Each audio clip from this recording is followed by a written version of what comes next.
अहमद, ये एक तो पहले हम देख रहे थे सब खामोशी थे, लेकिन ये डेवलपमेंट बड़ी इंपॉर्टेंट दिखाई दे रही है कि ये जो ममालिक हैं, बरतानिया, फ्रांस, कनाडा और उसके बाद यूएस की जानिब से जिनकी इनको बड़ा तकिया हासिल था इसराइल को, अब वहाँ से भी एक बयान आ जाना कि अगर ये जंग जारी रहेगी तो अबेंडन कर दिया जाएगा इनको। सो एक हाथ जो उनको एक मिला था वो भी अब पीछे हट चुका है, तो कहीं ना कहीं आइसोलेशन का शिकार हो गया इसराइल, और किस हद तक ये इम्पैक्ट क्रिएट कर सकता है सिचुएशन में? जी बहुत शुक्रिया। देखिए, इसराइल का भी जो प्लान था, जो ऑब्जेक्टिव था गाजा को लेकर, जो ये करना चाहते थे, जो इनका ऑडिट यीनॉन का यीनॉन प्लान था 84 का, जिसको इन्होंने इम्प्लीमेंट करना था, उसमें सिर्फ फलस्तीन इनका टारगेट नहीं था। यीनॉन ने क्लियरली लिखा था कि वो सीरिया को एक हेडलेस स्टेट बनाना चाहते हैं, और वो जो कोई उन्हें मिडल ईस्ट के अंदर पोटेंशियल थ्रेट नजर आता है उसको वो इरेडिकेट करेंगे, वो खत्म करेंगे। पोटेंशियल थ्रेट की उन्होंने बात की थी। तो वो जो लार्जर इसराइल का जो फॉरेन पॉलिसी ऑब्जेक्टिव्स है उसको अचीव करने के लिए ये पहला स्टेप था जो उन्होंने गाजा में किया और जो फलस्तीन में करते रहे, और यहाँ से चीजें एक्सपेडाइट होनी थी।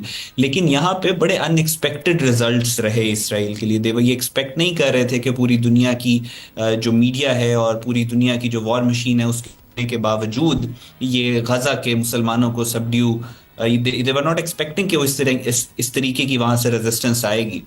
और इस वक्त दुनिया में जो इन्होंने पिछले हॉलोकॉस्ट के उससे पहले भी अगर आप देखें, जो इनकी पिछले 100 साल की सारी इंफॉर्मेशन वॉरफेयर थी, जिसमें इन्होंने पूरी दुनिया में एक नैरेटिव मजलूमियत का बिल्ड किया हुआ था, जिसकी बेस के ऊपर, हॉलोकॉस्ट नैरेटिव के ऊपर, फिर ये इन्होंने मिडल ईस्ट में आके भी बसे। फलस्तीनियों के साथ सुल्तान अब्दुल हामिद वाला जो सारा वाकया था थियोडोर हर्जल का, वो सारी की सारी जो इनकी 100 साल की तकरीबन मेहनत थी, वो गाजा में पिछले 2 सालों में गाजा के मुसलमानों ने और पूरी दुनिया के अंदर जिस तरीके से उसको एक्सपोज किया, the brutality, the genocidal nature of Israelis, तो उसके बाद वो भी इनको एक बहुत बड़ा सेटबैक है। और जाहिर है अभी the most hated country in the world is Israel, और दुनिया उनके साथ, उस इसराइल के साथ अब चलने से अब परेशान है, एंग्शियस है। पूरे मुल्कों के अंदर हुकूमतों के खिलाफ सेंटिमेंट बहुत ज्यादा गाजा को लेकर, गाजा के अंदर, गाजा के ऊपर उनका मुल्क कहाँ पे खड़ा हुआ है, इस चीज के ऊपर हुकूमतों की पॉपुलैरिटी डिसाइड हो रही है, ना सिर्फ मिडिल ईस्ट में बल्कि वेस्टर्न वर्ल्ड में भी। सो जाहिर है इस वक्त इसराइल एक आइसोलेशन का शिकार है।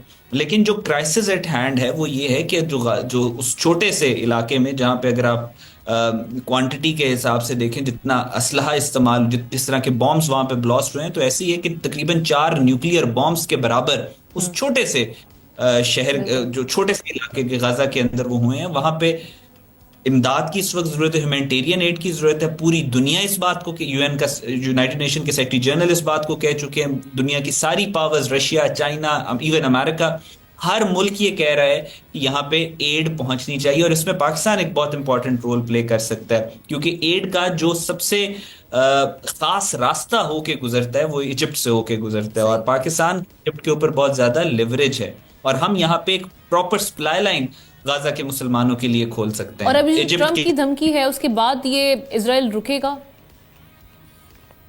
देखें, यहाँ स्ट्रेटेजिक ऑब्जेक्टिव्स की बात है।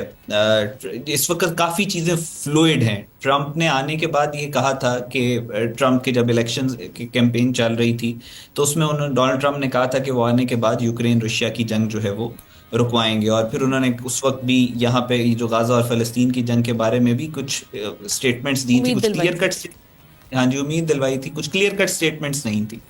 तो अभी जो ट्रम्प की स्टेटमेंट है उसको, I I I mean I wait a bit, ताकि कुछ रियलिटी, उसकी कोई कॉन्क्रीट, कोई चीजें ग्राउंड के ऊपर नजर आए, फिर it will be easier to comment on it. अभी पिछली बार की तरह बहुत जल्दी में मैं हेस्ट में कमेंट नहीं करूंगा, क्योंकि इंटरनेशनल रिलेशंस लेकिन में आप, सपोजिटली अगर ये वाकई ही सपोर्ट हट जाती है तो फिर इसराइल ऑपरेट नहीं कर पाएगा फ्रीली जिस तरह से वो कर रहा है।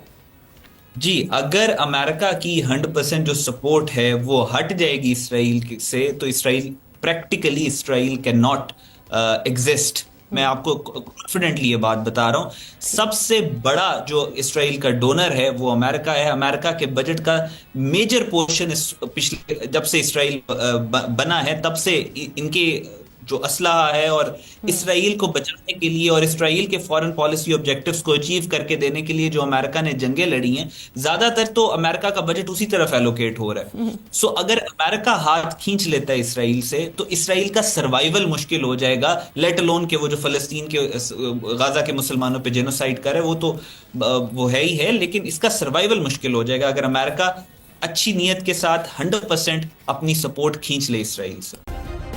सब्सक्राइब करें और बेल दबाएं ताकि कोई खबर रह न जाए।